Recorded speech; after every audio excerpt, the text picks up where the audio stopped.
Falegnameria Paludetto. Da più di 60 anni. Il legno su misura a casa tua.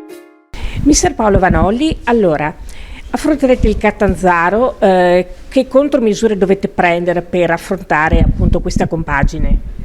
Ma incontriamo una squadra che l'anno scorso ha vinto un campionato, ma l'ha vinto facendo a suon di record, e quindi è una squadra che si conosce bene, che ha dimostrato soprattutto questo inizio campionato che è una squadra vivace, è una squadra ben organizzata, perché c'è un allenatore molto bravo, un direttore sportivo che io conosco perché è di Verona, che anche lui conosce benissimo la categoria. E quindi bisogna stare molto attenti, come tutte le cose. Abbiamo una grossa fortuna, come sempre ho detto che giochiamo davanti al nostro pubblico, che ci dà sempre una spinta in più quest'anno. Noi questo noi dobbiamo approfittare, oltre che capire qual è la strategia giusta. Giocatori come Jonsen e Busio sono in un ottimo momento di forma. Si può dire che dopo avergli chiesto tu di dimostrargli di voler raggiungere una certa maturità, questo traguardo sia stato raggiunto oppure manca ancora qualcosa?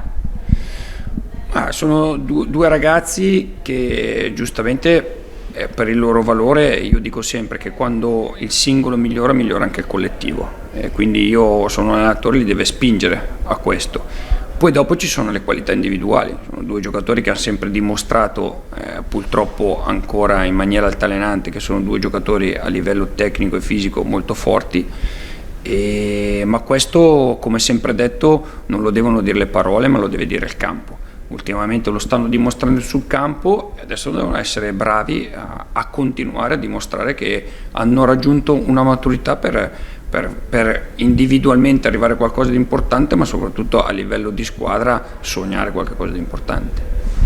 Per quanto riguarda Giampaolo, ha abituato bene i palati a suon di gol, per cui dopo che non segna da un po', anche se comunque è determinante per la squadra, per addomesticare i palloni, per fare assist, che cosa si può dire di lui?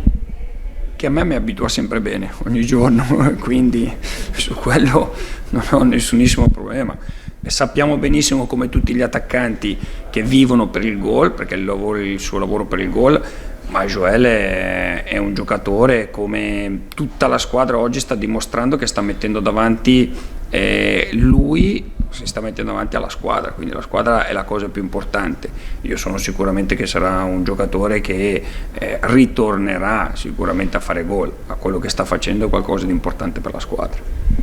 Ecco, per concludere, quali, per quanto riguarda la formazione non te la chiedo perché tanto so che non me la daresti, ma ecco, ma chi di sicuro non potrà essere della rosa perché magari è acciaccato o che altro?